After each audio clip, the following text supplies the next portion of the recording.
നമസ്കാരം. കൂടിക്കാഴ്ചയിലേക്ക് സ്വാഗതം. ഇന്ന് കൂടിക്കാഴ്ചയിൽ നമ്മോടൊപ്പം ഉള്ളത് ഒരു എഴുത്തുകാരനാണ്, ശ്രീ ശിവകുമാർ മേനോൻ. നമസ്കാരം സർ, സ്വാഗതം. ശിവകുമാർ മേനോൻ സർ, സത്യത്തിൽ അദ്ദേഹത്തിൻ്റെ രചനകൾ ഇതിനോടകം തന്നെ ധാരാളം രചനകളുണ്ട്. അദ്ദേഹം കഥാസമാഹാരവും അതുപോലെ തന്നെ നോവലും ഒക്കെ പുറത്തിറക്കിയിട്ടുണ്ട്. പക്ഷെ നമ്മളിപ്പോൾ സർ സംസാരിക്കാൻ പോകുന്നത് നർമ്മദേഹർ എന്ന പുസ്തകത്തെക്കുറിച്ചാണ്. നർമ്മദാ പരിക്രമം കഴിഞ്ഞ് സാറ് വന്നിരിക്കുകയാണ്. അതിൻ്റെ അനുഭവങ്ങളെക്കുറിച്ചാണ് സാറ് പുസ്തകം എഴുതിയത്. ഈ പുസ്തകത്തിൻ്റെ എഴുതാനുള്ള കാരണം സാർ ആമുഖത്തിൽ തന്നെ പറയുന്നുണ്ട്. കാരണം ഇതിനെക്കുറിച്ച് ഒന്നും അറിയാതെയാണ് താങ്കൾ പരിക്രമത്തിലേക്ക് പോയത്. അറിഞ്ഞിരുന്നുവെങ്കിൽ കുറച്ചുകൂടി മെച്ചമാക്കാമായിരുന്നു എന്നൊരു സൂചന. അതുകൊണ്ട് അത് തന്നെയാണ് ഈ പുസ്തകത്തിൻ്റെ പ്രയോജനവും അല്ലേ? സത്യത്തിൽ എന്താണ് നർമ്മദാ പരിക്രമണം? നമസ്കാരം. ഈ നർമ്മദാ നദി ഏറ്റവും ഒരു പുണ്യനദിയാണ്, ഏറ്റവും പ്രധാനപ്പെട്ട ഒരു പുണ്യനദിയാണ്. ഈ നദിയെ മാത്രമേ പൂർണ്ണമായും പ്രദക്ഷിണം ചെയ്യാൻ പറ്റുള്ളൂ. മുഴുവനായിട്ട് പ്രദക്ഷിണം, വേറൊരു നദിയും പ്രദക്ഷിണം ചെയ്യുന്നില്ല. ഈ നദിയുടെ തീരത്ത് നമ്മുടെ ധാരാളം ഋഷീശ്വരന്മാരും നമ്മുടെ ദേവതമാരും വിഷ്ണുവും ശിവനും ബ്രഹ്മാവും എല്ലാം തപസ് ചെയ്തിട്ടുണ്ട്. ഋഷീശ്വരന്മാർ വസിഷ്ഠനും വാൽമീകിയും ജമദഗ്നിയും മാണ്ഡവ്യനും എല്ലാ ദശാവതാരങ്ങളിലെ ബലിയെല്ലാം വാമന അവതാരം എടുത്ത് അശ്വമേധയാഗമൊക്കെ നടത്തിയ സ്ഥലം അവിടെയാണ്. കൂടാതെ അഷ്ടദിക്പാലകരുടെ പല തപസ് ചെയ്ത സ്ഥലങ്ങളുണ്ട് അവിടെ, നവഗ്രഹങ്ങളുടെ സ്ഥലങ്ങളുണ്ട്. ഇത് കൂടാതെ നമ്മുടെ ആദിശങ്കരാചാര്യരെ പോലുള്ള ആളുകൾ അവിടെ വന്നിട്ടാണ് ദീക്ഷയെടുത്തതും തപസ് ചെയ്തതും. നമ്മുടെ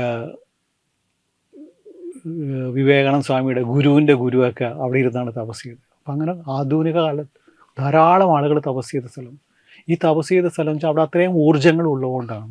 അവിടുത്തെ ഊർജ്ജ ലെവൽ മറ്റുള്ള ഇടത്തിൽ നിന്ന് ഭയങ്കര ഡിഫറെൻ്റാണ്. പക്ഷെ അതിൽ കൂടി വരുമ്പോൾ ആ നദിയും മലകളും വൃക്ഷങ്ങളും അവിടുത്തെ ഒരു ടോട്ടലി ഡിഫറെൻ്റാണ്. ആ പ്രകൃതിയും കാര്യങ്ങളും എല്ലാം ഡിഫറെൻ്റാണ്. അപ്പോൾ അതുകൊണ്ടാണ് അവിടെ ഒരു ഇത് വന്നത്.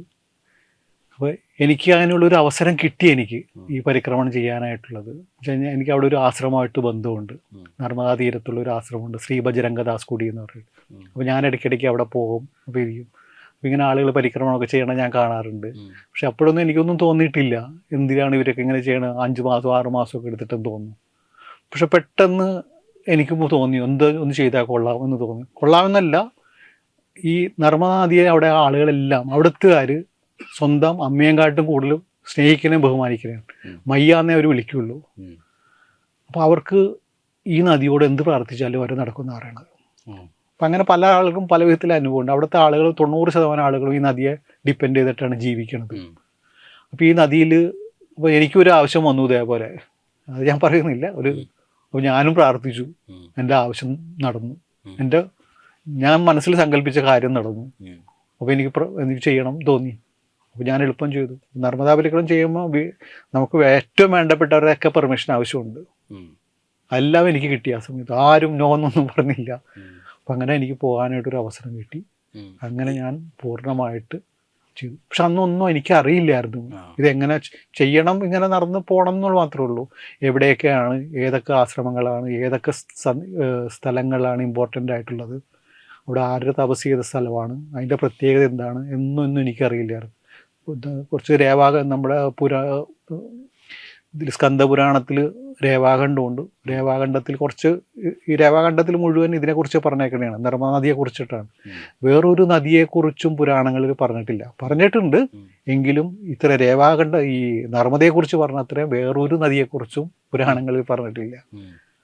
സത്യത്തിൽ ഈ പരിക്രമണം എന്താണ്, എങ്ങനെ, എവിടെ നിന്നാണ് തുടങ്ങുന്നത്, ഇത് എവിടെയാണ് അവസാനിക്കുന്നത്? ഇത് അമർകണ്ടക്കിൽ നിന്ന് തുടങ്ങും. അത് നദിയുടെ ഉത്ഭവസ്ഥാനം? നദിയുടെ ഉത്ഭവസ്ഥാനമാണ് അമർകണ്ടക്.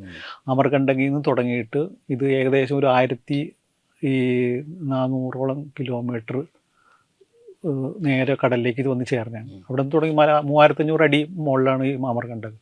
അവിടെ നിന്ന് വന്ന് ചെറിയ പട്ടണങ്ങൾ, കാടുകൾ, കൃഷിസ്ഥലങ്ങൾ, അങ്ങനെ ഒഴുകി പലയിടത്ത് എഴുതിയാണ് ഈ ഗുജറാത്തിൽ ഖമ്പക് ഉൾക്കടലിൽ വന്ന് ചേർന്നത്. അപ്പോൾ ഈ നദിയുടെ വീതി തന്നെ പലയിടത്തും വ്യത്യാസമുണ്ട്. ചിലയിടത്തും നമ്മൾ നോക്കുമ്പോൾ 2 മീറ്ററൊക്കെ ഉള്ളൂ. ഈ സാധനം തന്നെ ചിലയിടത്ത് ഇല്ലുമ്പോൾ 3 കിലോമീറ്റർ വരെയുണ്ട് വീതി. പലയിടത്തും പലതരത്തിലാണ് മണലുകളുകൾ. കറുത്ത മണലുണ്ട്, ഗോൾഡൻ സാൻഡ് ഉണ്ട്, അതിൻ്റെ തരിയിൽ വ്യത്യാസമുണ്ട്. ചിലയിടത്ത് കല്ലുകളുണ്ടാവും, ഓരോ കല്ലുകളും ശിവലിംഗമായിട്ടാണ് കാണുന്നത്. അപ്പം അങ്ങനെ പോകും. അങ്ങനെയാണ് അവിടെ വരെയാണ് ഉള്ളത് ഇത്. പിന്നെ തീരത്തുള്ള മെയിൻ പട്ടണങ്ങളെന്ന് പറഞ്ഞിട്ടുണ്ടെങ്കിൽ ഓംകാരേശ്വർ ഉണ്ട്. ഓംകാരേശ്വർ പട്ടണമല്ല, അവിടുത്തെ ജ്യോതിർലിംഗമാണ്, ഒരേ ഒരു ജ്യോതിർലിംഗമുള്ളതാണ്. പിന്നെ ഉള്ളത് നാഭിസ്ഥാനമുണ്ട്, ഇതിൻ്റെ മിഡിൽ പോയിന്റ് അത് നെമാവർ എന്ന് പറയും. പിന്നെ ജബൽപൂർ ഉണ്ട്, ബറൂച്ച്, ഇതൊക്കെയാണ് മെയിനായിട്ടുള്ള സ്ഥലങ്ങൾ. കുറേ ടൂറിസ്റ്റ് സ്ഥലങ്ങളും ഉണ്ട് എൻ്റെ ഒപ്പം. പക്ഷെ ടൂറിസ്റ്റ് സ്ഥലത്തിനൊന്നും നമുക്ക് പ്രത്യേകത ഒന്നുമില്ല. നമുക്ക് തോന്നുന്ന ആധ്യാത്മികമായിട്ടുള്ള കാര്യങ്ങളിലാണ്. അത് ആത്മീയമായിട്ടൊന്നും ആയിരിക്കില്ല പോണത്, പക്ഷെ പോയി വന്നു കഴിഞ്ഞതിന് ശേഷമാണ് നമ്മൾ അതിലേക്ക് ലയിച്ചു പോകും. അപ്പോൾ കാരണം ഇപ്പം നമ്മൾ പഞ്ചഭൂതങ്ങളെയൊക്കെ നമ്മൾ പറയും, നമ്മുടെ ശരീരം പഞ്ചഭൂതം കൊണ്ട് നിർമ്മിച്ചാണെന്നൊക്കെ പറയും. ഇതെങ്ങനെ തിരിച്ചറിയണമെന്ന് വെച്ചാൽ, ഞാനൊരു ദിവസം രാവിലെ ഇറങ്ങി നദിയിൽ സ്നാനം ചെയ്തു, സൂര്യദേവനെ പ്രാർത്ഥിക്കുകയാണ്. ആ പ്രാർത്ഥിക്കുന്ന സമയത്ത് എനിക്ക് ശരിക്കും ഫീൽ ചെയ്തത്, ഞാൻ ചവിട്ടി നിൽക്കുന്ന ഭൂമി, അത് ഭൂമിയെ മണ്ണ്, എൻ്റെ ചുറ്റിനും വെള്ളം, ജലം, ചുറ്റും കാറ്റ് വന്നു, വായു, ബാക്കി ആകാശം വന്നു, നേരെ നോക്കുമ്പോൾ അഗ്നി, സൂര്യദേവൻ. അപ്പോൾ എൻ്റെ പഞ്ചഭൂതങ്ങളുടെ ഒപ്പം തന്നെയാണ് ഞാനവിടെ എന്നുള്ള എനിക്ക് അനുഭവത്തിൽ വന്നത്. അപ്പോൾ നമ്മൾ അറിയാണ്ട് കുറേ അനുഭവങ്ങൾ ഇങ്ങനെ വന്നുകൊണ്ടിരിക്കുന്നു. ഇങ്ങനെ പോകുമ്പോഴും നടക്കുമ്പോഴും പിടിക്കുമ്പോഴൊക്കെ. മുഴുവൻ കാൽനടയായിട്ടാണ് യാത്ര? കാൽനടയായിട്ട്. ഈ 1400 കിലോ അല്ല, 1400 ഒരു സൈഡിലേക്കാണ്. അത് നദിയുടെ ഇതാണ്. പക്ഷേ ഈ നദിയുടെ സൈഡിലൊക്കെ കുറേ ഡാമുകൾ വന്നിട്ടുണ്ട് ഇപ്പം. അപ്പം നമ്മൾ ഇങ്ങനെ വേറെ വഴി കൂടിയൊക്കെ പോകേണ്ടി വരും. അങ്ങനെ വന്നു കഴിയുമ്പോൾ മൊത്തം 3500-3600 കിലോമീറ്റർ വരും. അത്ര നടക്കണം. അത് നമ്മൾ നടക്കണ അനുസരിച്ചിട്ടാണ് തന്നെ. ചില ആളുകൾ ഇത് 3 മാസം കൊണ്ട് തീർക്കുന്നവരുണ്ട്, ചിലവർ 5 മാസം കൊണ്ട് തീർക്കും, ചിലവർ 3 കൊല്ലം കൊണ്ട് തീർക്കുന്നവരുണ്ട്. നമ്മുടെ ഇതനുസരിച്ച് അതിന് നമുക്ക് ഇന്ന സമയമൊന്നുമില്ല.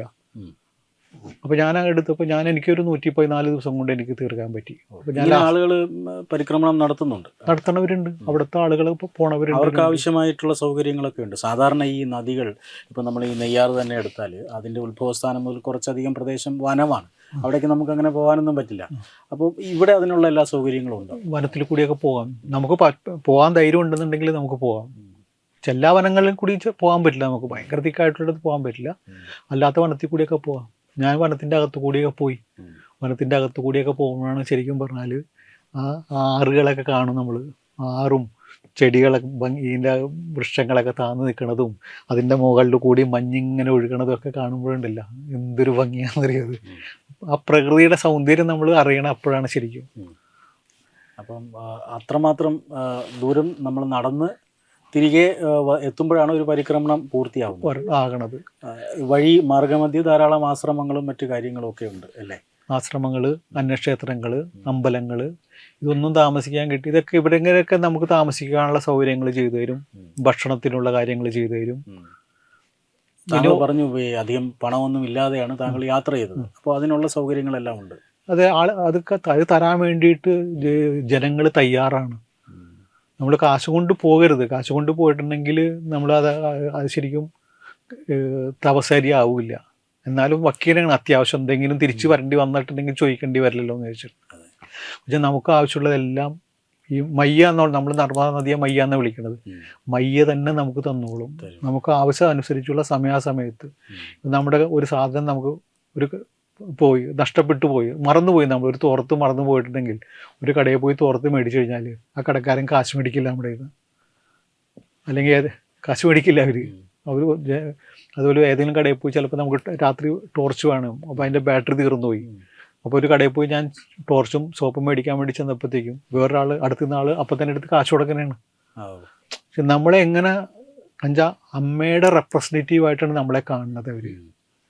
അപ്പോൾ നമ്മളെങ്ങനെ ഈ നർമ്മദാ പരിക്രമണം പൂർത്തിയാക്കാൻ വേണ്ടി എങ്ങനെയൊക്കെ അവർക്ക് നമ്മളോടൊപ്പം പങ്കുചേരാമെന്നാണ് അവർ നോക്കുന്നത്. അപ്പോൾ അതിനുള്ള അവർക്ക് കിട്ടുന്ന അവസരം അവർ കളയാണ്ട് നോക്കണം. കാരണം ഇത് ചെയ്യുന്നവർക്ക് ഭയങ്കര പുണ്യം കിട്ടും.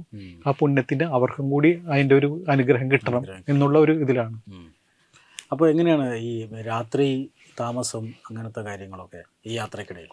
രാത്രി ആശ്രമങ്ങൾ ഉണ്ടാവും. ഓരോ 5 കിലോമീറ്റർ 8 കിലോമീറ്റർ 10 കിലോമീറ്ററിലൊക്കെ ആശ്രമങ്ങൾ, അന്നക്ഷേത്രങ്ങൾ, എന്തെങ്കിലുമൊക്കെ ഉണ്ടാവും താമസിക്കാനുള്ള. ഇതൊന്നുമില്ലെങ്കിൽ ഏതെങ്കിലും വീട്ടുകാർ സൗകര്യം ചെയ്തു തരും. അവരെ പുറത്തേ കിടക്കാൻ പറ്റില്ല, വീടിൻ്റെ അകത്ത് ഇരിക്കാൻ കിടക്കാൻ പറ്റില്ല. അവരെ പുറത്ത് നമ്മൾ കിടക്കും. അല്ലെങ്കിൽ എല്ലാ സ്കൂളുകളുണ്ടാവും, അംഗൻവാടിയിലൊക്കെ കിടക്കും.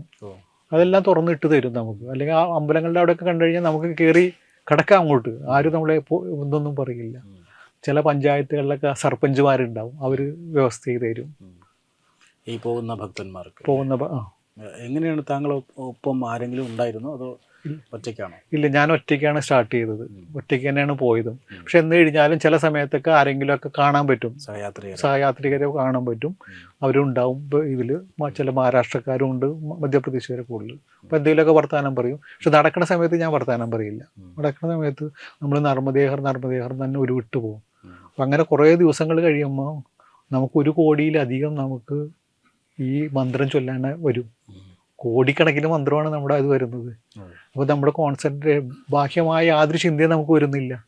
നമ്മൾ നമ്മുടെ അകത്തേക്ക് തന്നെ പോയിക്കൊണ്ടിരിക്കുന്നു, അതിൻ്റെതായ ഒരു ശക്തി. അപ്പോൾ അതിൻ്റെ വരുമ്പോൾ നമ്മൾ പറയുമ്പോൾ ഈ നർമ്മദാപരിക്രമം ചെയ്യുമ്പോൾ അഹങ്കാരം കുറയും, വിനയം വരണം. അങ്ങനെയുള്ള കുറേ നമ്മൾ ഈ മറ്റുള്ളയിടത്തുനിന്ന് കിട്ടാത്ത കുറേ ഇത് സദ്ഗുണങ്ങളുണ്ട്. അത് നർമ്മദാ പരിക്രമണമൊക്കെ കഴിയുമ്പോൾ കുറേ വരും നമുക്ക്. ഈ നർമ്മദ ഈ നദീതീരത്തെ ഒന്നാകെ സംസ്കാര സമ്പന്നമാക്കിയിട്ടാണ് അത് കടന്നു പോകുന്നത്. ഇത്രയധികം കിലോമീറ്റർ ദൂരം കോടിക്കണക്കിന് ജനങ്ങളെ പോറ്റുന്ന അവരുടെ ആ മാതൃസങ്കല്പം അത്രമാത്രം ശരിയുമാണ്. ഈ അടുത്ത കാലത്ത് ഈ നർമ്മദയുമായി ബന്ധപ്പെട്ടുണ്ടായ ചില വിവാദങ്ങളൊക്കെ ഉണ്ടല്ലോ. പുതിയ ഡാം പണിയുന്നു, അതിനെ എതിർക്കുന്നു. ഈ നർമ്മദയിൽ ഡാം പണിതത് കാരണം കിലോമീറ്ററുകളോളം വെള്ളം എത്തിക്കാൻ സാധിക്കുന്നു. ഈ വിവാദങ്ങളൊക്കെ ഈ പരിക്രമത്തെ എങ്ങനെ ഏതെങ്കിലും രീതിയിൽ ബാധിച്ചിട്ടുണ്ടോ? ഒട്ടും തന്നെ ബാധിച്ചിട്ടില്ല. വിവാദങ്ങളിൽ ഇപ്പോൾ ആദ്യകാലത്ത് ഞാനിങ്ങനെ ഞാൻ അവിടുത്തെ ഒരു ഇതിൽ മനസ്സിലാക്കിയതാണ്. ആദ്യകാലത്ത് ഈ ഡാം ചെയ്യണ സമയത്ത് കുറച്ച് ആളുകൾക്ക് എതിർപ്പുണ്ടായിരുന്നു. പല ഡാമുകളും ചെല്ലുമ്പോൾ അവിടുത്തെ ആളുകൾക്ക് സ്ഥലം നഷ്ടപ്പെട്ടു. പക്ഷേ അത് കുറേ വർഷങ്ങൾ കഴിയുമ്പോൾ അവർക്ക് ആ വിഷമം തോന്നൂല. ഒരു തലമുറ കഴിയുമ്പോൾ അത് മാറി. എന്ന് വെച്ചാൽ അവർക്ക് സ്ഥലത്തിന് വിലകൾ കിട്ടി. ഇപ്പം 24 hours കറണ്ട് കിട്ടണു. പണ്ട് ഒരു തവണ കൃഷി ചെയ്യണ ഭൂമി ഇപ്പം 3 തവണ കൃഷി ചെയ്യണു. അപ്പോൾ അവിടെ ആളുകൾ സമ്പന്നരായി. 3 തവണ കൃഷി ചെയ്യണു, വെള്ളം കുടിക്കാനുള്ള വെള്ളം കിട്ടണു. പണ്ട് അവർക്ക് 3 കിലോമീറ്ററൊക്കെ പോയിട്ട് വേണം വെള്ളം കൊണ്ടുവരാനായിരുന്നു. ഇപ്പം എല്ലാ വീടുകളിലും വെള്ളം എത്തിച്ചിട്ടുണ്ട്. എല്ലാ വീടുകളിലും വെള്ളം എത്തിയിട്ടുണ്ട്. നമ്മൾ അത് പോകുമ്പോൾ അത് ശരിക്കും അത് കാണാൻ പറ്റുന്നുണ്ട്. കറണ്ട് 24 hours കറണ്ട് ഉണ്ട് അവിടെ. ഈ ഇലക്ട്രിസിറ്റി ഇതിനൊക്കെ കുറവുണ്ട്, കൃഷിക്കാർക്ക് കുറവുണ്ട്. അപ്പോൾ ആളുകൾ സമ്പന്നരായി. അപ്പോൾ അവർ അതുകൊണ്ട് ചെയ്തു ഇതൊന്നും. എന്നാലും ചില ആദിവാസികൾക്ക് ചിലയിടത്തൊക്കെ അവർക്ക് കാശ് കിട്ടാണ്ട്, കാരണം അവർക്ക് വലിയ ഡോക്യുമെന്റ്സോ കാര്യങ്ങളോ ഒന്നും ഇല്ലാണ്ട് വരുമ്പോൾ അവർക്ക് കുറച്ച് ബുദ്ധിമുട്ട് വന്നിട്ടുണ്ട്. അവരുടെ പുനരധിവാസത്തിനൊക്കെ വന്നിട്ടുണ്ട്. പക്ഷെ ആളുകൾക്ക് നല്ല വില കിട്ടിയപ്പോൾ നല്ല സ്ഥലങ്ങൾ മേടിക്കാൻ പറ്റി. അവർക്ക് നല്ല കൃഷിയായിട്ടുള്ള ഭൂമി മേടിക്കാൻ പറ്റി. കൃഷി നല്ലോണം കൂടി. കൃഷി കൂടിയത് മാത്രമല്ല, അവിടെ നമ്മൾ അതിൽ കൂടി പോകുമ്പോൾ തന്നെ കാണാം അത്രയും വെയർ ഹൗസുകളാണ് അവിടെ വന്നേക്കുന്നത്. ഇങ്ങനെ പോകുമ്പോൾ അത്രയ്ക്ക് അധികം വെയർ ഹൗസ് ഇല്ലാണ്ട് സ്ഥലത്ത് മീറ്റർ വെച്ച് എല്ലായിടത്തും വെയർ ഹൗസുകളൊക്കെ കാണാം. കാർഷികോൽപാദനം ഭയങ്കരമായിട്ട് കൂടി. ഇപ്പോൾ ഈ നർമ്മദാ നദിയിൽ നിന്ന് വെള്ളം കൊണ്ടുപോയി രാജസ്ഥാനിൽ വരെ 400 കിലോമീറ്റർ വരെ കൊണ്ടുപോകുന്നുണ്ട് വെള്ളം കുടിക്കാനായിട്ട്. അത് കുടിക്കണ വെള്ളം മാത്രമല്ല, ഫിൽട്ടർ ചെയ്ത വെള്ളം കൊടുക്കുന്നുണ്ട് പലയിടത്തും. പിന്നെ ഇപ്പോൾ അവർ പുതിയ കനാലുകൾ പണിയണം സൈഡിൽ കൂടിയിട്ട്. ഇതിൽ കൂടി തന്നെ ഈ നദിയിൽ നിന്നുള്ള വെള്ളം കനാലിലേക്ക് പമ്പ് ചെയ്യും. എന്നിട്ട് തിരിച്ച് അത് വീണ്ടും ഈ കൃഷി ആവശ്യത്തിന് ഉപയോഗിച്ച് വീണ്ടും ഇത് നദിയിലേക്ക് തന്നെ വീഴും. അപ്പോൾ വെള്ളം ഇത് പോകണില്ല. ഇതൊക്കെ ആണെങ്കിലും ഈ ഡാം ചെയ്യുമ്പോൾ നദിയുടെ ഒരു ഇതിന് സ്വാഭാവികമായിട്ടുള്ള ഇതുണ്ട്. സാമ്പത്തികമായിട്ടും ജനങ്ങൾക്കൊക്കെ ഇതായിട്ടുള്ളതുണ്ട്. പക്ഷെ എങ്കിലും പ്രകൃതിക്ക് ഒരു ചെറിയൊരു വ്യത്യാസങ്ങളുണ്ട്. ആത്മീയ അന്തരീക്ഷത്തെ അത് വലിയ രീതിയിൽ ബാധിച്ചിട്ടില്ല. ആത്മീയ അന്തരീക്ഷത്തിൽ ഇപ്പോഴും ആത്മീയമായിട്ട് ചെയ്യുന്ന ധാരാളം ആളുകളുണ്ട്. അവർ അങ്ങനെയുള്ളവരൊന്നും നമുക്കധികം കാണാൻ പറ്റില്ല. അവരെല്ലാം മാറി ഇരുന്നിട്ടായിരിക്കും ചെയ്യുന്നത്. എല്ലായിടത്തും അവരൊന്നും അധികം പുറത്തേക്ക് വരില്ല. അവിടെ ആത്മീയമായിട്ട് പോകുന്ന ധാരാളം തപസ് ചെയ്യുന്ന ആളുകളൊക്കെ ഉണ്ട്, സന്തുമാരൊക്കെ ഉണ്ട്. പക്ഷെ അവരെ അധികം പുറത്തേക്ക് കാണില്ല. നമ്മൾ ഈ യാത്രയിൽ നിരീക്ഷിക്കുന്ന കാര്യങ്ങൾ, നമ്മുടെ അനുഭവങ്ങളുടെ ഒരു സമ്പന്നത, അതൊക്കെയാണല്ലോ നമ്മളെ എഴുതാൻ പ്രേരിപ്പിക്കുന്നത്. അതാണോ, അത്തരത്തിലൊരു എഴുത്താണോ ഇപ്പോൾ ഈ പുസ്തകത്തിൻ്റെ പിന്നിൽ? ഇതിൽ എനിക്ക് ഇവിടെ ഞാനെന്നും നടന്നു പോയി കഴിയുമ്പോൾ വൈകുന്നേരം ഒന്ന് അത് നോട്ട് ചെയ്തു എല്ലാം ഒബ്സർവ് ചെയ്യുന്ന കാര്യങ്ങളും നോട്ട് ചെയ്യും. പക്ഷെ ഇത് കഴിഞ്ഞ് വന്നപ്പോൾ എനിക്ക് അങ്ങോട്ട് വന്ന് എഴുതണമെന്ന് തോന്നി. ഞാൻ കണ്ട കാര്യങ്ങളും ചെയ്ത കാര്യങ്ങളും അതിൽ പല കാര്യങ്ങളും ഒന്നെന്ന് പറഞ്ഞാൽ ഞങ്ങൾ രാത്രി കുറേ ഈ പരിക്രമവാസികളൊക്കെ ഒരുമിച്ചായിരിക്കും കിടക്കണേ. അപ്പോൾ ഇവരിൽ ആരും ചോദിക്കാറില്ല അവർ സമ്പന്നരാണോ, വിദ്യാഭ്യാസമുള്ളവരാണോ, ധനവാന്മാരാണോ, ജാതി എന്താണ്, ഒന്നും ആരുമില്ല. എല്ലാവരും ഒരമ്മയുടെ മക്കളെ പോലെയാണ് അവിടെ കാണുന്നത് ഇവിടെ. അപ്പോൾ ഞാൻ ശരിക്കും ആ സാഹോദര്യം എന്താണെന്ന് എനിക്ക് മനസ്സിലാക്കാൻ പറ്റും. ഒരമ്മ, നദി, ബാക്കിയെല്ലാം മക്കൾ. അവിടുത്തെ നമുക്ക് ഭക്ഷണം തന്നവരും താമസിക്കാൻ തന്നവരും എല്ലാവരും ആദ്യമായിട്ട് കാണുന്നവർ പോലും നമ്മളോട് എത്രയും ബഹുമാനം തന്ന് നമ്മുടെ ആവശ്യങ്ങളെല്ലാം കാര്യം നടത്തുന്നു. ശരി, നമ്മുടെ സ്വന്തം അമ്മ വീട്ടിലുള്ളവർ ചെയ്യുന്ന പുണ്യകാട്ടും ഇതായിട്ടാണ് അവർ ചെയ്യുന്നത് തരുന്നത്. നമുക്കൊന്ന് വയ്യാണ്ട് ഒന്ന് കാല് വേദന എടുക്കണമെന്ന് പറഞ്ഞാൽ ആരെങ്കിലും വന്ന് നമുക്ക് കാല് തിരുമ്പി തരും. വയ്യാണ്ട് വന്ന് അപ്പം മരുന്ന് മേടിക്കാനുള്ള വ്യവസ്ഥ ചെയ്തു തരും. അപ്പോൾ ഭയങ്കരമായ ഒരു സേവാഭാവം ഉണ്ട് അവിടെ. അത് ഞാൻ മറ്റ് പലയിടത്തും ഞാൻ കണ്ടിട്ടില്ല അത്. അപ്പോൾ അതും ഒരു കാര്യമാണ്. പിന്നെ വേറൊരു കാര്യം എന്ന് പറഞ്ഞിട്ടുണ്ടെങ്കിൽ ഞാൻ ഈ പരിക്രമം ചെയ്ത് പോണ സമയത്ത് എവിടെയെങ്കിലും പോകുമ്പോൾ കേരളത്തിൽ നിന്നാണെന്ന് പറയുമ്പോൾ അവരാദ്യം ചോദിക്കണത് ശങ്കരാചാര്യരുടെ നാട്ടിൽ നിന്നാണല്ലേ എന്ന് ചോദിക്കും. അത് കേൾക്കുമ്പോൾ തന്നെ നമുക്കൊരു ഭയങ്കരമായൊരു ഒരു ഒരു ഒരു അഭിമാനമാണ്, ഭയങ്കര സന്തോഷമാണത്. അപ്പോൾ അങ്ങനെ വന്നു ഈ ശങ്കരാചാര്യൻ എന്നുണ്ടെന്ന് പറഞ്ഞാൽ അവർ പ്രത്യേകമായിട്ട് എനിക്കൊരു പ്രിഫറൻസ് ഒക്കെ തരും അവിടെ. ഒരു എൻ്റെ അടുക്ക് ഇരുന്ന് വർത്തമാനം പറയും, അതിനെക്കുറിച്ച് കാലടിയെക്കുറിച്ച് ചോദിക്കും, കേരളത്തിനെ കുറിച്ച് ചോദിക്കും, ശബരിമലയെക്കുറിച്ച് ചോദിക്കും. എല്ലാവർക്കും ഒന്നും അറിയില്ല, കേരള എവിടെയാണെന്ന് അറിഞ്ഞൂടാത്ത ആളുകളുണ്ട് അവിടെ. എന്നിരുന്നാലും അറിയുന്ന ആളുകളൊക്കെ ചോദിക്കും. അപ്പം അങ്ങനെ വന്നപ്പോൾ എനിക്ക് ഏറ്റവും വലിയൊരു ഭാഗ്യം കിട്ടിയത് ശങ്കരാചാര്യർ അദ്ദേഹത്തിൻ്റെ ഗുരുവിനെ ആദ്യമായി ദർശിച്ച സ്ഥലം എനിക്ക് കാണാൻ പറ്റി. ധൂംഗഡ് എന്ന് പറഞ്ഞ സ്ഥലമാണത്. നർമ്മദ തീരത്ത് ഉത്തരഭാഗത്താണത്. നോർത്ത് ബൗണ്ടറി നർമ്മദയുടെ ഉത്തരഭാഗത്താണത്, വടക്ക് ഭാഗത്താണത്. ഒരു ഗുഹയാണ്. ആ ഗുഹയിൽ അന്ന് ഞാൻ തന്നെ വളരെ ബുദ്ധിമുട്ടാണ് കയറിയത്. കാരണം ഇത്തിരി തടിയൊക്കെ ഉണ്ടായിരുന്നു അന്ന്, വയറൊക്കെ ഉള്ളതുകൊണ്ടേ. അതിൻ്റെ നേരെ എതിർവശത്ത് സാങ്കൽ ഘാട്ട് എന്ന് പറയും, അവിടെയാണ് അദ്ദേഹം ദീക്ഷ എടുത്തത്. അവിടെ പോയി എനിക്ക് ഉറങ്ങാൻ പറ്റി.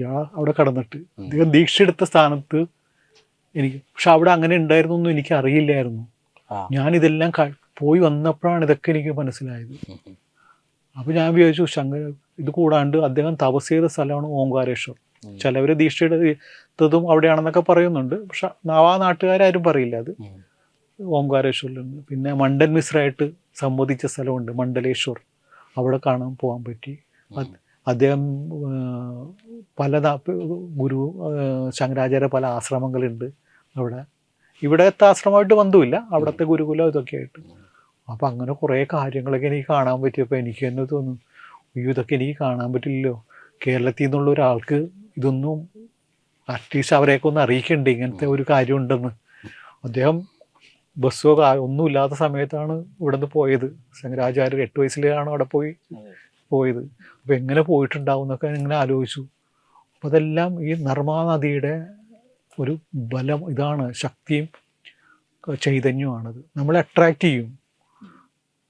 നമ്മൾ നർമ്മദാ നദിയെ നമ്മൾക്ക് ഇപ്പോൾ ആഗ്രഹിച്ചു ഇപ്പോൾ നാളെ പോയി ചെയ്യണം എന്ന് പറഞ്ഞാൽ നടക്കില്ല.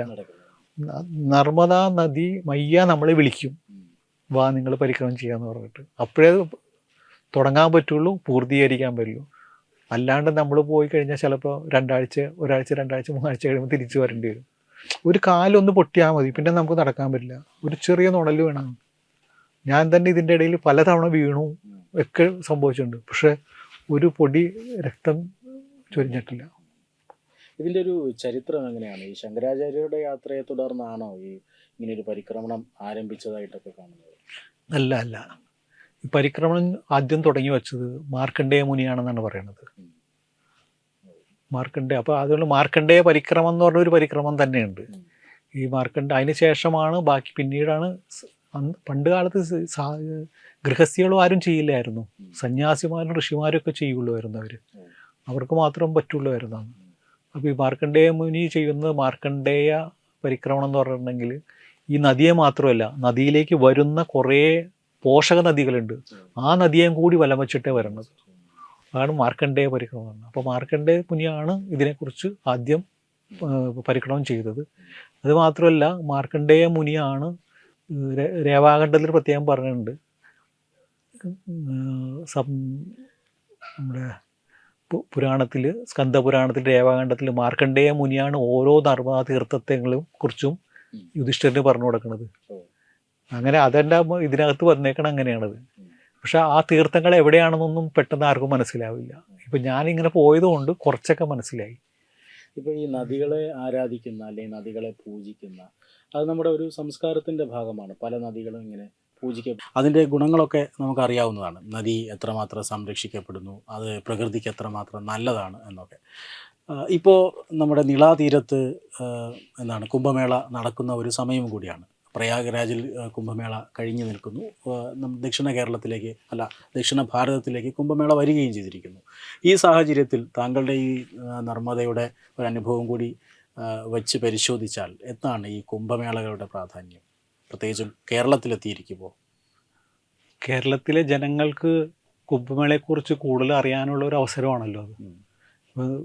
നീളാതീരത്ത് ചെയ്യുമ്പോൾ അപ്പോൾ ഭാരതപ്പുഴയൊക്കെ ഇപ്പോൾ ഒരു പുഴയിൽ വന്നാൽ മതി, ബാക്കി നമ്മുടെ നാട്ടിൽ എന്തോരം പുഴകൾ കാര്യങ്ങളുണ്ട്. ഇപ്പോൾ പുഴയെ പൂജിക്കണതാണ് അവർ. അത് പുഴയെ പൂജിക്കണ മാത്രമല്ല ബാക്കിയുള്ള എല്ലായിടത്തും ആ ബാക്കി ദേവന്മാരെയും കാര്യങ്ങളും എല്ലാം കർമ്മങ്ങളും എല്ലാം ചെയ്തു വരുന്നുണ്ട്. ഇപ്പോൾ ഈ നർമ്മദാരതി ഗംഗാരതിയൊക്കെ ചെയ്യുന്നുണ്ട് അവിടെ. ഇപ്പോൾ ഇവിടുത്തെ ആളുകൾക്ക് അതേപോലെ ആരതി ചെയ്യാനുള്ള കാണാൻ പറ്റുള്ള അവസരം കിട്ടി. അപ്പോൾ നദിയെ പൂജിക്കുമ്പോൾ ഈ ആരതി ചെയ്യുമ്പോൾ അത് കഴിഞ്ഞാൽ നദി ജീവനുണ്ട്. നദിയില്ലെങ്കിൽ നമ്മൾ ആരും ഇല്ല ഇവിടെ. നദിയില്ലെങ്കിൽ, മലകളില്ലെങ്കിൽ, ഈ വൃക്ഷങ്ങളില്ലെങ്കിൽ മനുഷ്യനില്ല. ഈ നദിയിൽ നിന്ന് വെള്ളം കിട്ടിയിട്ട് വേണ്ടേ ബാക്കി ഇതൊക്കെ ചെയ്യാനായിട്ട്. അപ്പോൾ ആ ഒരു ഇതില്ല. അപ്പോൾ അതൊരു ഇതായിട്ടുള്ള കാര്യം. പിന്നെ നമ്മുടെ പണ്ട് മുതലേ ഉള്ള ഇത് ആചാരങ്ങളാണ് കുംഭമേളയും. എല്ലാ വർഷങ്ങളല്ല 12 വർഷം കൂടുമ്പോൾ 3 വർഷം കൂടുമ്പോൾ ചെയ്യുന്നത്. അപ്പോൾ അതിൻ്റെ ഒരു ചെറുതായിട്ട് ഇവിടെ ആരംഭിക്കാൻ പറ്റി. നേരത്തെ ഉണ്ടായിരുന്നു എന്ന് പറഞ്ഞു, ഇപ്പം അത് തുടങ്ങി വെച്ചു. ഇനി ബാക്കി ജനങ്ങൾ അതിനെക്കുറിച്ച് കൂടുതൽ പഠിച്ചോളും. കൂടുതൽ അവർക്ക് ഒരു ആചാരം ഇത് കിട്ടിയല്ലോ. അത് മാത്രമല്ല അവർക്ക് അതിലേക്ക് കൂടുതൽ ഡെപ്തിലേക്ക് ഇനി പോകാൻ പറ്റും. സാവധാനം ഇപ്പം പെട്ടെന്ന് അറിയാൻ പറ്റില്ല. ഇപ്പം പെട്ടെന്ന് ഒരു തിരക്കും ബഹളത്തിൻ്റെ ഇതിലേക്ക് പോകുന്നതാണെങ്കിലും പക്ഷെ അത് ഭാവിയിൽ ആളുകൾക്ക് അത് ചെയ്യും. ഇത് വീണ്ടും അവരെ മറ്റുള്ള നദികളിലേക്കും പ്രേരിപ്പിക്കും. നമ്മുടെ ഏറ്റവും പുണ്യനദി എന്ന് പറഞ്ഞാൽ പമ്പയായിരുന്നു. പമ്പയും ശബരിമല എന്ന് പറഞ്ഞിട്ടുണ്ടെങ്കിൽ അന്ന് ആളുകൾ പോയപ്പോൾ പമ്പയെ പൂജിച്ചിട്ടേ പോവുള്ളൂ. പമ്പാ വിളക്കും പമ്പാ സദ്യയൊക്കെ. അതുപോലെ ശബരിമല കഴിഞ്ഞ് ഇത് 2 മലയും പൂജിച്ച്, ഈ നദിയും പൂജിച്ച് മലയും പൂജിച്ചിട്ടാണ് അയ്യപ്പനെ കാണാൻ പോണത്. ഇന്ന് ആളുകൾക്ക് അതിൻ്റെ ശ്രദ്ധ മാറിയോ എന്ന് സംശയം ചെറുതായിട്ട് എനിക്ക് അറിയില്ല. ഇപ്പോൾ താങ്കൾ പറഞ്ഞു, താങ്കൾ ഈ നർമ്മദയിലേക്ക് പരിക്രമണത്തിനായി പോകുന്ന സമയത്ത് ശങ്കരാചാര്യരുടെ നാട്ടിൽ നിന്ന് വന്ന വ്യക്തി എന്നുള്ള നിലയിൽ അവർക്കൊരു ബഹുമാനം തോന്നി. പക്ഷേ ശങ്കരാചാര്യരുടെ ലെഗസി അത് കേരളത്തിൽ എത്രമാത്രം പ്രാധാന്യത്തോടെ എടുക്കുന്നു എന്ന് അറിയില്ല, അത് സംശയമാണ്. ഇപ്പോൾ ഈ കുംഭമേള പോലെയുള്ള ആധ്യാത്മിക ഉത്സവങ്ങളൊക്കെ തിരികെ വരുമ്പോൾ നമുക്ക് ആ ഗതകാല പ്രൗഢി കേരളത്തിൽ തിരിച്ചു കിട്ടുകയാണോ? അങ്ങനെ നമുക്ക് വിലയിരുത്താമോ? എല്ലാം തിരിച്ചു വരും. നഷ്ടപ്പെട്ടത് എല്ലാം തിരിച്ചു വരും. എന്ന് വെച്ചാൽ ഓരോ സമയത്ത് ഇത് നമ്മളാരും ചെയ്യേണ്ട, പ്രകൃതി അതിനുള്ള ഓരോ വഴികൾ തുറന്നിടും. അപ്പോൾ അതിൽ കൂടി ഓരോന്നായിട്ട് വരും. അത് ഓരോ കാലഘട്ടത്തിൽ ഓരോ അവതാരങ്ങൾ വരും. അത് മനുഷ്യനായിട്ടും വരും, അല്ലാണ്ടും വരും. അപ്പോൾ ഇതെല്ലാം തിരിച്ചു വരും. ഇതിപ്പോൾ വർഷങ്ങളായിട്ട് ഇപ്പോൾ ശങ്കരാചാര്യരെ കേരളത്തിൽ കുറവുണ്ടെന്ന് മാത്രമേ ഉള്ളൂ. പക്ഷെ മറ്റുള്ളിടത്തൊക്കെ ശങ്കരാചാര്യരാണ് ഇന്ന് ഏറ്റവും കൂടുതൽ ആരാധിക്കപ്പെടുന്നത്. അത് ഇവിടെയും തിരിച്ചു വരും, വരാണ്ട് വഴിയില്ല. അപ്പോൾ ഈ മൊത്തത്തിൽ ഈ താങ്കളിപ്പോൾ 114ഓളം ദിവസം എടുത്തു ഇങ്ങനെ ഒരു പരിക്രമണത്തിന്. അത് ഒരുപക്ഷെ എല്ലാവരെ കൊണ്ടും സാധിക്കുന്ന കാര്യമല്ല. അപ്പം നർമ്മദയെ അടുത്തറിയാൻ ഇപ്പോൾ ഒരൊറ്റ ദിവസം കൊണ്ട് അല്ലെങ്കിൽ 2 ദിവസം കൊണ്ട് നർമ്മദയെ വന്ദിച്ച് മടങ്ങണം എങ്കിൽ താങ്കളുടെ അഭിപ്രായത്തിൽ എന്താണ് ചെയ്യേണ്ടത്? നമുക്കിവിടെ നിന്ന് പോകാനായിട്ട് ഓംകാരേശ്വർ എന്ന് പറഞ്ഞ അവിടെ ജ്യോതിർലിംഗം ഉണ്ട്. ഇവിടുന്ന് ഇവിടുന്ന് നമുക്ക് ഇൻഡോറിലേക്ക് പോകാം. ഫ്ലൈറ്റിനാണെങ്കിൽ ഇൻഡോറിലേക്ക് പോകാം, ട്രെയിനാണെങ്കിൽ കണ്ട്വയിലേക്ക് പോകാം. എന്നിട്ട് അവിടെ നിന്ന് മഹേശ്വർ എന്ന് പറഞ്ഞ സ്ഥലത്ത് പോയാൽ അല്ലെങ്കിൽ ഓംകാരേശ്വറിൽ പോയിട്ട് ഇത് കഴിഞ്ഞാൽ അവിടെ നർമ്മദ നദിയെ ദർശനം ചെയ്യാം, സ്നാനം ചെയ്യാം. ഓംകാരേശ്വർ പർവ്വതത്തിലാണ് അവിടെ ആരതിയൊക്കെ നടക്കുന്നത്. അവിടെ ആരതിയൊക്കെ ഉണ്ട്, അവിടെ ഉണ്ട്. പിന്നെ അവിടെ നിന്ന് അടുത്ത് തന്നെയാണ് മഹേശ്വർ, മണ്ഡലേശ്വർ. അവിടെ പോകാം. ഒത്തിരി ടൂറിസ്റ്റ് പ്ലേസ് ആണ്. മാണ്ടു, ഇൻഡോർ, അങ്ങനെ ഒരു ഇതായിട്ട് പോകാൻ പറ്റും. പിന്നെ ജബൽപൂർ പോകാം. ജബൽപൂർ വേറെ സ്ഥലമാണത്, ഇതിലുള്ളതാണ്. ജബൽപൂരും ഏറ്റവും നന്നായിട്ട് ആരതി ചെയ്യുന്ന സ്ഥലങ്ങളിലൊന്നാണ്. ഏറ്റവും നല്ല ബ്യൂട്ടിഫുൾ ആരതി എന്ന് പറഞ്ഞാൽ 3-4 സ്ഥലങ്ങളുണ്ട് അവിടെ. അതിൽ ഒന്ന് ജബൽപൂർ, ഒന്ന് മഹേശ്വർ, പിന്നെ ഗൗര കോളനി ഉണ്ട്, സർദാർ വല്ലഭായ് പട്ടേലിന്റെ പ്രതിമ മേഖലയുടെ ഇപ്പുറത്തുള്ള സ്ഥലം. അവിടെ എന്നും വൈകുന്നേരം ഉണ്ട്. ഭയങ്കര ഭംഗിയാണ് അവിടെ. നമ്മളവിടെ ചെന്നിരുന്ന് കഴിഞ്ഞിട്ടുണ്ടെങ്കിൽ നമ്മുടെ അത് ആ ശബ്ദവും ഇതൊക്കെ കേട്ട് കഴിയുമ്പോൾ രോമങ്ങളൊക്കെ ഇങ്ങനെ എണീറ്റ് നിൽക്കും അവിടെ. എല്ലാവരും ഈ ഗംഗാ ആരതിയെക്കുറിച്ചും വാരാണസിയെക്കുറിച്ചും ഒക്കെ പറഞ്ഞും എഴുതിയും കണ്ടിട്ടുണ്ട്. പക്ഷേ ഈ നർമ്മദയിലെ ഈ ഒരു രംഗം താങ്കൾ പറഞ്ഞതുപോലെ അത്രമാത്രം എന്താണ് ആധ്യാത്മിക ചൈതന്യമുള്ള ഒരു സംഭവം, അല്ലെങ്കിൽ അത് ആ ഒരു സായാഹ്നം അങ്ങനെ ആരും എഴുതി കണ്ടിട്ടില്ല അല്ലേ? ഇതുവരെ അങ്ങനെ ഇല്ല എന്നുള്ളതാണ് ഞാനും മനസ്സിലാക്കിയേക്കണത്. ആരെങ്കിലും എന്തെങ്കിലും എഴുതിയിട്ടുണ്ടോ എന്ന് എനിക്കറിയില്ല. പക്ഷെ ഇപ്പോൾ എൻ്റെ ഒരു പുസ്തകം നർമ്മദേഹർ എന്ന് പറഞ്ഞാൽ വന്നപ്പോഴും അതിൽ അവരും പറഞ്ഞേക്കണ ഇത് ഇങ്ങനത്തെ ഒരു പുസ്തകം ഇല്ല നർമ്മദയെക്കുറിച്ചുള്ളത്.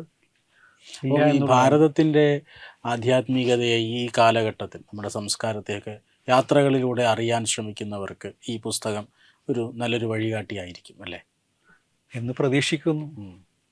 കാരണം ഇത് ഒന്ന് തുടങ്ങി വെച്ച് കഴിഞ്ഞാൽ പിന്നെ നമ്മുടെ നാട്ടിലുള്ള ആളുകൾക്ക് ഇങ്ങനെയുള്ള കാര്യത്തിൽ താല്പര്യമുള്ള ധാരാളം ആളുകളുണ്ട്. അങ്ങനെ എനിക്കിപ്പോൾ അത് അറിയാൻ പറ്റുമെന്ന് വെച്ചാൽ ഞാനത് എഴുതിയതുകൊണ്ട് ധാരാളം ആളുകൾ വായിച്ചതുകൊണ്ടോ അവർക്ക് അറിയാൻ പറ്റും. അപ്പോൾ ഇനി ആളുകൾ അതിലേക്ക് വരും, ശ്രദ്ധ വരും. എന്തുകൊണ്ടാണ് അങ്ങനെ പോകാണ്ടിരുന്നത്, പോയാൽ എന്ത് കിട്ടും, അതിൻ്റെ ഫലം എന്തായിരിക്കും, എന്തൊക്കെ കാര്യങ്ങൾ പഠിക്കാൻ പറ്റും. ഈ നദി എന്ന് പറഞ്ഞിട്ടുണ്ടെങ്കിൽ ഭാരതത്തിലെ ഏറ്റവും പുരാണ നദി എന്ന് പറഞ്ഞാൽ നർമ്മദാ നദി എന്ന് പറഞ്ഞാൽ പല പ്രളയങ്ങളെയും അതിജീവിച്ചു. ഈ നദിയുടെ 2 സൈഡും നിറച്ചും കരിങ്കല്ലുകളാണ്, പാറയാണ്. ചിലയിടത്ത് നടുക്ക് പോലും നദിയുടെ അകത്ത് പോലും മുഴുവൻ പാറമലകളാണ്. ചെറിയ താഴെ മാത്രമല്ല, മുകളിൽ വലിയ ഉയരത്തിൽ പാറമലകൾ കാണാൻ പറ്റും. അപ്പം ഈ മലകളും ഇതുള്ളതുകൊണ്ട് ഒന്നും പോകില്ല അവിടെ നിന്ന്. ഈ ഭാഗത്ത് നദിയൊന്നും പോകില്ല. നദി മറ്റുള്ള പല നദികളും നമ്മുടെ നാട്ടിലൊക്കെ ആണെങ്കിൽ നദികളെ ശോഷിച്ചു കുറഞ്ഞു പോകണമെങ്കിലും ഈ നദി ചിലയിടത്തൊക്കെ വീതി വെച്ചുകൊണ്ടിരിക്കുന്നതാണ്. കല്ലിടിഞ്ഞിടിഞ്ഞ് വീഴുമ്പോൾ വീതി വയ്ക്കും, പിന്നെ അവിടെ ഒന്നും പണിയാനൊന്നും പറ്റൂലല്ലോ. ഇപ്പോൾ ഈ ഭാരതത്തിലെ പല നദികൾ, ഇപ്പോൾ ഗംഗ അടക്കമുള്ള നദികൾ പലതരത്തിലുള്ള ഭീഷണികൾ നേരിടുന്നുണ്ട്. നേരത്തെ പറഞ്ഞതുപോലെയുള്ള കയ്യേറ്റം, വികസനത്തിൻ്റെ പേരിൽ നടക്കുന്ന മറ്റു പ്രശ്നങ്ങൾ, മലിനീകരണം, ഇത് ഏതെങ്കിലും രീതിയിൽ നർമ്മദയെ ബാധിച്ചിട്ടുണ്ടോ താങ്കളുടെ ഒരു അനുഭവത്തിൽ? കുറച്ചൊക്കെ ബാധിച്ചിട്ടുണ്ട്. കുറച്ച് ബാധിച്ചെന്ന് പറഞ്ഞാൽ ഈ നർമ്മദയുടെ തീരത്ത് ഫാക്ടറികളൊന്നും ഞാൻ കണ്ടിട്ടില്ല. ഈ ഗുജറാത്തിൽ കുറച്ച് ഫാക്ടറികൾ ഉണ്ടെങ്കിലും നർമ്മദ തീരത്ത് നിന്ന് കുറേ മാറിയിട്ടാണുള്ളത്. ഒന്ന് അത്. രണ്ടാമതെന്ന് പറഞ്ഞാൽ ഈ അഴുക്കുകൾ അങ്ങനെ കാര്യമായിട്ട് വിടുന്നത്. ഇപ്പം എന്തായാലും ടൗണിൽ ഇപ്പോൾ ജബൽപൂർ അങ്ങനെയുള്ള ടൗണിൽ നിന്നൊക്കെ അഴുക്ക് വെള്ളമൊക്കെ ഇതിലേക്ക് വരുന്നുണ്ട്. എന്നാലും അവരത് ഫിൽറ്റർ ചെയ്തിട്ടൊക്കെ എന്തോ ഇതൊക്കെ ചെയ്തിട്ടാണ് അതിലേക്ക് വിടണത് എന്നുള്ളതാണ് ഞാൻ മനസ്സിലാക്കിയത്. പിന്നെ ജനങ്ങളും ഈ പറഞ്ഞ പോലെ അവർ ഇവിടെ വന്നിട്ട് പൂജ ചെയ്യാൻ വേണ്ടിയിട്ട് സാധനങ്ങളൊക്കെ ഇട്ട് വരും. ഈ സാധനങ്ങൾ വരുമ്പോൾ ഇപ്പോൾ മാലയിട്ടു തേങ്ങയിട്ടു അതിലൊന്നും കുഴപ്പമില്ല. ചിലവർ പ്ലാസ്റ്റിക്കും കൂടി ഇടും. അങ്ങനെ ഇടുന്നവരുണ്ട്. തേങ്ങയ്ക്ക് ആളുകൾ ഇടുമ്പോൾ തന്നെ അടുത്ത ആളുകൾ അത് എടുത്തുകൊണ്ട് പോവുകയും ചെയ്യും. എന്നാൽ കുറേ ആളുകൾ ഈ പ്ലാസ്റ്റിക്കൊക്കെ മാറ്റാൻ വേണ്ടി അവിടെ നിൽക്കുന്നുണ്ട്. നർമ്മദാ നദിയിൽ വരുമ്പോൾ സേവ് ചെയ്യുമവർ ആളുകൾ. ഇപ്പം ഞാനൊക്കെ ഞങ്ങളുടെ ആശ്രമത്തിൽ ചെല്ലുമ്പോൾ അവിടെ നദിയുടെ അടുത്ത് പോവും.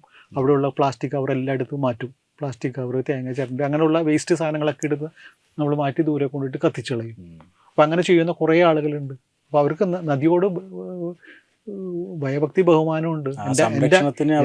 സംസ്കാരമുണ്ട്. എൻ്റെ അമ്മയാണത്. എൻ്റെ അമ്മയുടെ മേലേക്കൊന്നും ഇടരുതെന്ന് പറയും. ആ ഒരു വ്യത്യാസമുണ്ട്. അപ്പോൾ എന്തായാലും നർമ്മദയെക്കുറിച്ച് അറിയാൻ ആഗ്രഹിക്കുന്നവർക്ക്, ഭാരതത്തെക്കുറിച്ച് അറിയാൻ ആഗ്രഹിക്കുന്നവർക്ക് ഒരു വ്യക്തമായ വഴികാട്ടി തന്നെ ആകട്ടെ താങ്കളുടെ രചന. അത് കൂടുതൽ വായിക്കപ്പെടട്ടെ, കൂടുതൽ അനുഭവങ്ങൾ താങ്കൾക്ക് എഴുതാൻ കഴിയട്ടെ. ഇത്രയധികം പുതുമയുള്ള അനുഭവങ്ങൾ പങ്കുവച്ചതിന് നന്ദി. നമസ്കാരം. എല്ലാം ഈശ്വരാനുഗ്രഹം. നമസ്കാരം.